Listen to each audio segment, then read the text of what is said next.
Welcome to another Island Conversation from Peaks Island Radio. I'm Chris.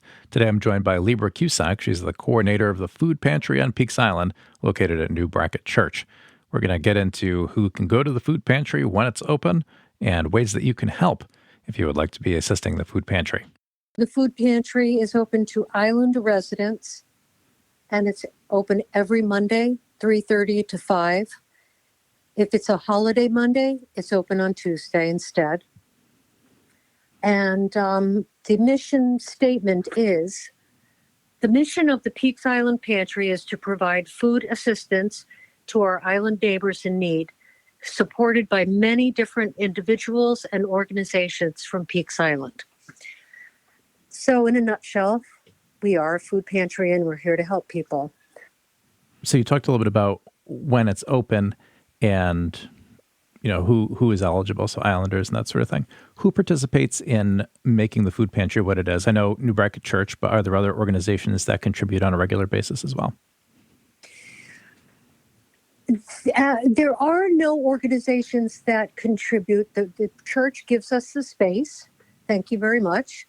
And there are volunteers that go in on Mondays and we rotate schedules, but there's no real, there are names of the volunteers I could say, maybe I shouldn't say it, or give them some credit because they are, the backbone. If we didn't have the volunteers, it would be very, very difficult to keep it going. So our current volunteers are Tookie, Fran Baker, Suzanne Chrisman, and Joyce Perrin. And they greet everyone on Mondays and welcome them in. Tell them we have a certain number of products that you can take from certain shelves. So not to exceed that kind of thing, so that we have enough for everybody. And the need does go up in the winter. Mm-hmm. Because a lot of people who use the pantry they seem to have, some kind of employment in the summertime. But winter it dries up, whether it's their cleaning or managing households or things like that for people, summer people. That kind of thing goes away in the winter. And so the assistance is greater in the winter. Do you have any sense of how many people use the food pantry, like on a monthly basis or so? It ranges between 4 and 8 people. And we used to have as many as 15 last year. But for some reason now we're down to about half or even less. But it changes every week. And of course, it's usually the same people. Yeah. Mm-hmm. And it did not go up, which was interesting, when the fear of SNAP being taken away. But no, we did not see a higher number of people, which is good, I guess. It means that there are no other needful people out here. So that's always good. So you mentioned that there's, an increase in need in the winter because of, the economics of employment and that sort of thing out on the island. Is there anything that someone listening to this could do to help sort of meet those extra needs in the wintertime? Like, is the winter a time where you need more donations or need more folks participating in some way? We can always use money. And we've been kept alive by generous donations from individuals. I guess during COVID, I guess they got a big sum of money from somewhere. I wasn't involved then. But that has since gone away. And so we're limping along on generous donations from individuals. That's all I can say is that whenever you feel like you want to help us out and give us a few bucks, we'll take it. We just need everything we can get to keep the momentum, keep good food coming in, diverse food, not just having corn and pasta, I try to keep it interesting also for people. And we supply household things like dish detergent. We supply things like Band-Aids, So it's more than just food. Hmm. So do you accept donations specifically of that sort of household good, or would you really prefer that people provide cash and then are you able The to? cash is best because the way I have it set up, it's like like going into a small store.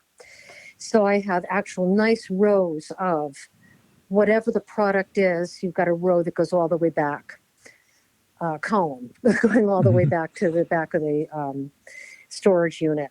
And so you look at it's laid out nicely, and I like to just keep it looking that way rather than just odds and ends that are just brought there, left there, and then I have to figure out where to put them.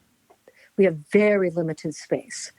So cash is best. I shop at least once a week, if not twice, and keep everything, the inventory up to snuff. But there are some things that we do use that fly out the door that I would, if people prefer to give food, I can give you that list. Sure. Yeah, that'd be great. Okay. So tuna, canned chicken, sardines, gluten-free pasta and gluten-free cereal, as well as regular cereal, instant coffee and coffee. Those little, amount of items, they're always going out the door. Okay. That makes a lot of sense. So it sounds like there are a couple of different ways people can help, but the primary way would be people providing money, so that way you can make sure that you've got the variety that folks need. When we talk about money, what's the best way to get that to you? Is there an app or some electronic way? We use Zelle, and you use my email address, which is L for Libra, Cusack, Cusack, 1957 at Gmail. Okay. And then, of course, you can always write out checks to the Peaks Island Food Pantry. And my address is 30 3rd Street, Peaks Island. Or you could leave it at the church. If you go to the church, on Sunday, just leave it with Will or Deb Lucatordo. That's fantastic. So I think the last question that I've got is on the flip side of that. So we've been talking about people and how they can donate.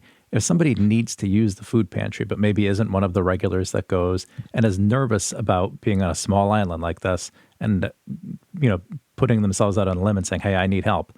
Is there anything in place that helps people do that somewhat privately?